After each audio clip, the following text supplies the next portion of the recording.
कि कृषि में या तो आप एग्रो प्रोसेसिंग करें या फिक्स्ड एसेट क्रिएशन करें, इसमें काफ़ी काम हुआ है जिससे कि हमें आज दिख रहा है कि आमदनी बढ़ गई है।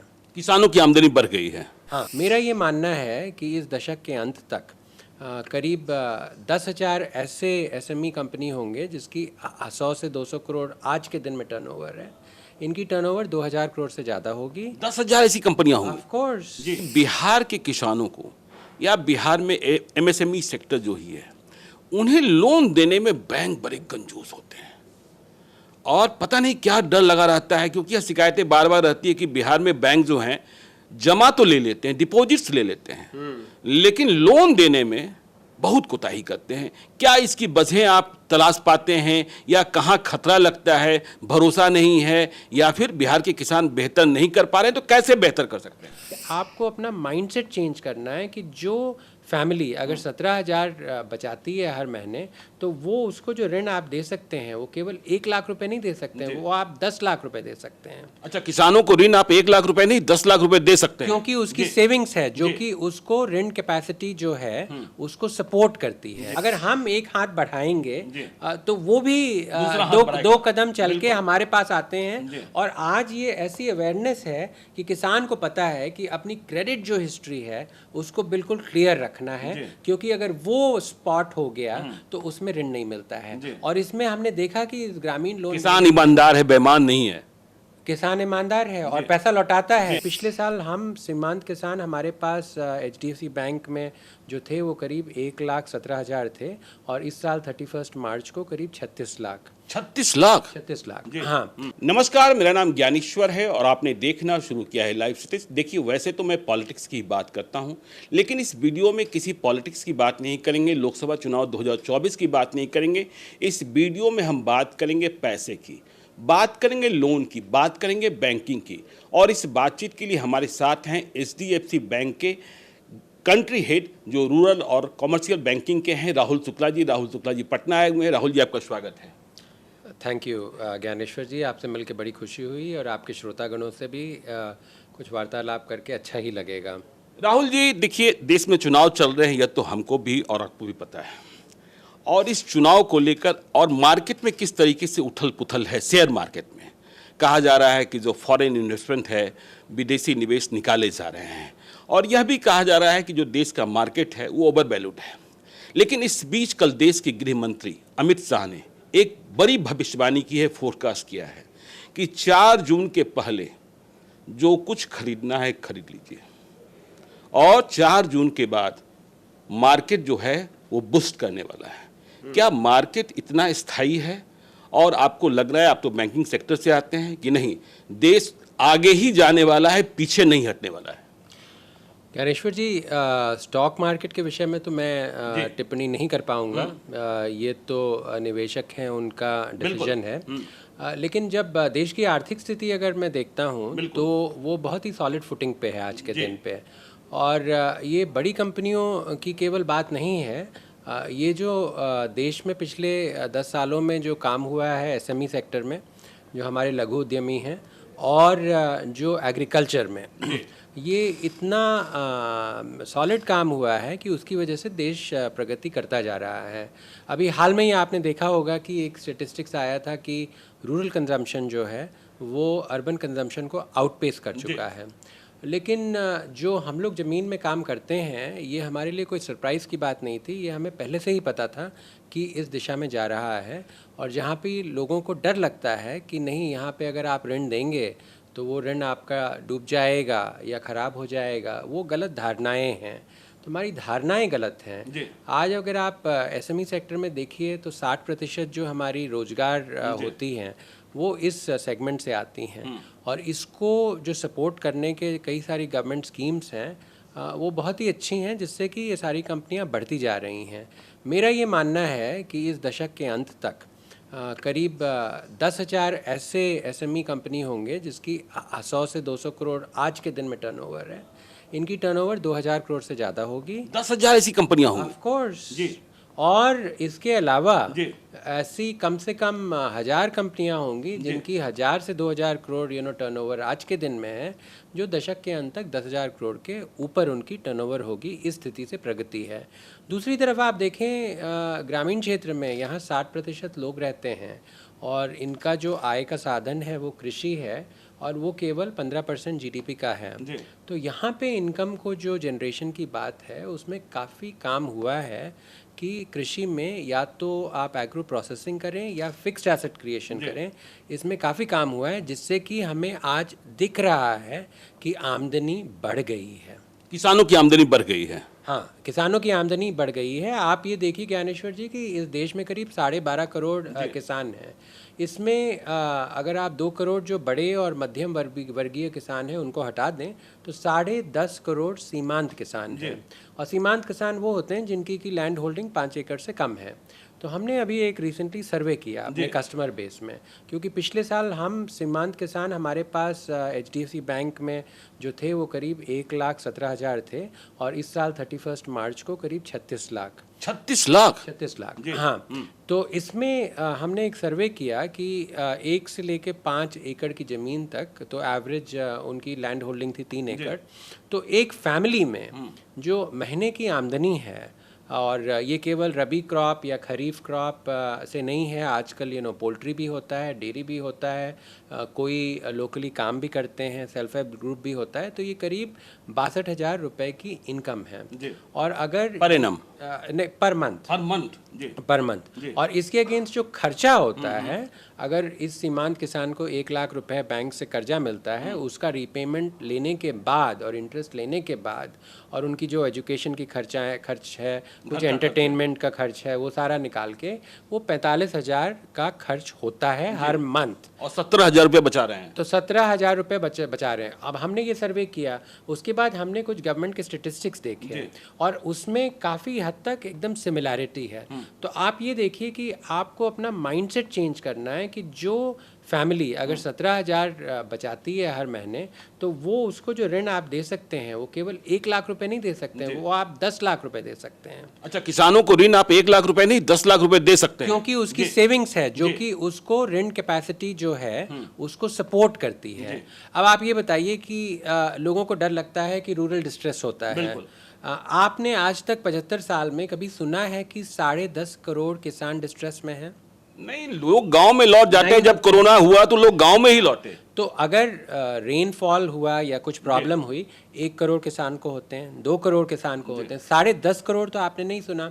और आजकल ये जो किसान हैं ये केवल कृषि के ऊपर ज़्यादा मतलब केवल डिपेंडेंट नहीं है। कोई लोकल अगर स्कूल में या काम करते हैं, आप पुणे के बाहर देखिए, वो किसान हैं, वो अपने ज़मीन पे काम करते हैं और फिर स्कूल में आके माली का काम करते हैं, उसमें उनको तनख्वाह मिलती है। और आजकल सारे किसान हैं वो घर में कुछ डेयरी या पोल्ट्री का काम करते हैं जिसकी भी अर्निंग्स होती है।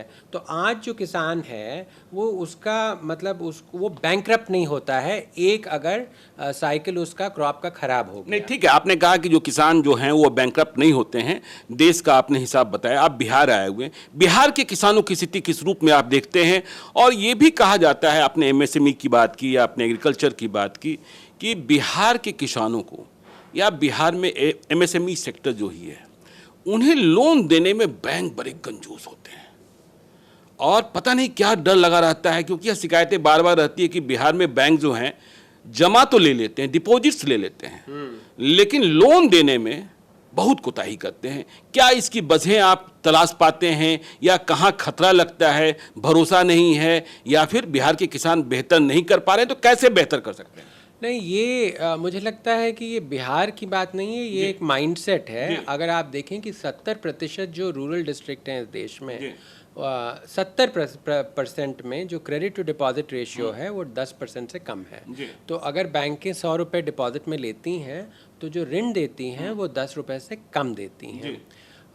अब ये माइंडसेट बदल रहा है धीरे धीरे, और इसमें सरकार का भी बड़ा हाथ है, क्योंकि उन्होंने जैसे agri infra fund 1 lakh crore की स्कीम लाए कि अगर आपने वहाँ पे कोई वेयर हाउस बनाया गांव में स्टोरेज के लिए, तो उसको बैंक को गारंटी मिलती है, या तो ड्रोन्स पेस्टिसाइड स्प्रे के लिए, या हार्वेस्टर आपने शुगर केन को निकालने के लिए या पटेटो को निकालने के लिए ख़रीदा, और वो 1 करोड़ की मशीन होती है, तो उसमें गारंटी गवर्नमेंट देती है, तो उससे बैंक ज़्यादा मतलब कॉन्फिडेंट होकर जाके लेंडिंग कर सकती है।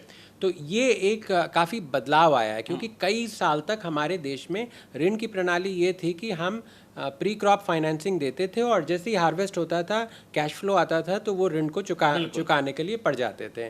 लेकिन हमने उसमें कोई फिक्स्ड एसेट क्रिएशन में सपोर्ट नहीं किया। अब अगर किसान अपनी आमदनी को अपनी उपज को अगर वेयर हाउस में रख सकता है, तो उसमें एग्रो प्रोसेसिंग हो सकता है। आप कितनी बार हम लोग बचपन में सुनते थे कि टमाटर के सीज़न के बाद किसान ऐसे रोड में फेंक के चले गए, या 50 पैसे किलो में बिक रहा है, लेकिन आज वो रख सकता है, उससे सॉस बन सकता है, उससे कुछ और चीजें बन सकती हैं। हमारे इलाके में मक्का की जो खेती होती है, मखाने की खेती आप होती है। देखिए मधुबनी में मखाना, अब आज वो विश्व में आप सोर्स हो गए हैं, इंडिया में, खगड़िया में मकई। हाँ, तो ये ऐसे करके बढ़ रहा है। और दूसरी चीज़ ये है कि किसानों को इतनी अवेयरनेस आ गई है कि अगर हम केवल राइस करें या वीट करें या शुगर केन करें, तो हर एकड़ में हमारी जो आमदनी है साल की, वो केवल 30 या 40 हज़ार रुपये है। लेकिन अगर आप कैश क्रॉप करेंगे, या आप कोई जैसे केले की खेती आपने कर ली, या कोई फ्रूट की खेती कर ली, तो उसमें आपको औसतन 3 से 7 लाख रुपए प्रति एकड़ साल की आमदनी होती है। तो ये जो अवेयरनेस है, ये आ गई है। दूसरा ये है कि जो छोटे किसान हैं, वो हमेशा एक्सप्लॉइट इसलिए होते थे क्योंकि उनको मार्केट में कीमत नहीं मिलती थी, उनके पास माल कम होता था। तो अब जैसे ये एफपीओ की स्कीम है, उसमें किसानों को इकट्ठे जोड़ा जा रहा है। तो आप अगर सारी उपज को इकट्ठे ले जाके मार्केट एक्सेस में ज़्यादा वॉल्यूम करेंगे, तो उसमें आपको उसकी जो लागत है वो ज़्यादा मिलेगी, उसमें आपको मार्केट प्राइस ज़्यादा मिलेगा, तो वो आमदनी वापस किसान के पास जा रही है। तो ऐसे कई सारे स्कीम्स और तरीके हैं जिसमें कि काफ़ी किसानों को सहायता दी जा रही है। नहीं, ठीक है शुक्ला जी, लेकिन हम बिहार की ही बात करते हैं। जो आपने कहा कि 1 लाख नहीं 10 लाख रुपए तक का लोन दे सकते हैं, तो बिहार में बैंकिंग हैबिट्स में चेंज आया किसानों के प्रति? नहीं, पहले 1 लाख देने में ही हम कंजूस होते थे, लेकिन अब हमने उनको हौसला दिया, किसानों ने भी अपनी स्थिति समझी और नए नए तकनीक का उन्होंने इस्तेमाल किया। जिस तरीके से वेयर हाउस की आप बात कर रहे हैं कि अब बिहार के किसान भी आगे आ रहे हैं, उनकी आमदनी भी बढ़ रही है। बिहार के भी किसान आगे आ रहे हैं, और सारी बैंकें मेरे हिसाब से कर ही रही होंगी। मैं आपको हमारा एक एग्जाम्पल देता हूँ। आपके मन में छवि होगी कि एचडीएफसी बैंक एक अर्बन बैंक है, बिल्कुल, हाँ, और रिटेल करती है। क्या आपको ये पता है कि जो टॉप 10 एग्रीकल्चरल लेंडिंग बैंक्स में केवल एक ही प्राइवेट सेक्टर बैंक है, बाकी सारी नेशनलाइज बैंक्स हैं। और पिछले साल के जो 31 मार्च 2023 की जो कैलकुलेशन है, उसके हिसाब से हमारी पोजीशन नंबर 4 थी, और इस साल इम्प्रूव ही हुई होगी। दूसरी बात ये कि आज हम 2.25 लाख गाँव में ऋण देते हैं। 2.25 लाख में, हाँ, ये आपको पता नहीं होगा। उनमें बिहार के कितने गांव हैं? उसमें बिहार में भी कई हैं। ये आंकड़े मेरे पास एकदम फिंगर टिप्स में नहीं है, लेकिन ये बिना किसी सेग्रीगेशन के हम हर जगह दे रहे हैं। अब आप देखिए, जब आपके यहाँ सोनपुर में इतना बड़ा पशु मेला होता है, उसमें हमने पशुधन ऋण को आगे बढ़ाया, और उसमें हमने काफ़ी फाइनेंसिंग करी। तो धीरे धीरे करके हम बढ़ते ही जा रहे हैं, चाहे डेयरी हो या पोल्ट्री हो, इन सब चीज़ों में, क्योंकि एग्री एलाइड एक्टिविटीज़ भी एक बहुत बड़ा एक्टिविटी है। आप देखिए इस देश में, जैसे एग्रीकल्चर में कई लोग कहते हैं कि आज जो स्मॉल एग्री बिजनेस है, उसका जो साइज़ है वो करीब 2.5 लाख करोड़ है, और 2030 तक ये डबल होके 5 लाख करोड़ तक होगा।